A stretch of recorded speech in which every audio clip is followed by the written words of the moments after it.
Hello everyone, how are you?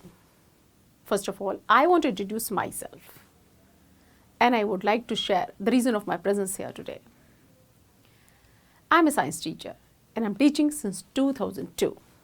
When I came to know Arditya has started free schooling, I was surprised. I was surprised to see his spirit at this age. He's not thinking about himself only. He's worried about the students, those who are not able to attend school, those not able to join the paid classes. Well, I'm happy to see his efforts for the society. If our next generation is like this, surely some significant positive change in mass takes place.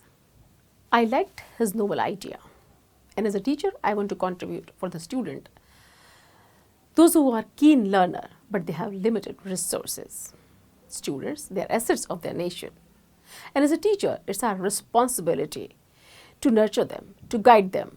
So for this reason, for sure, I'll contribute.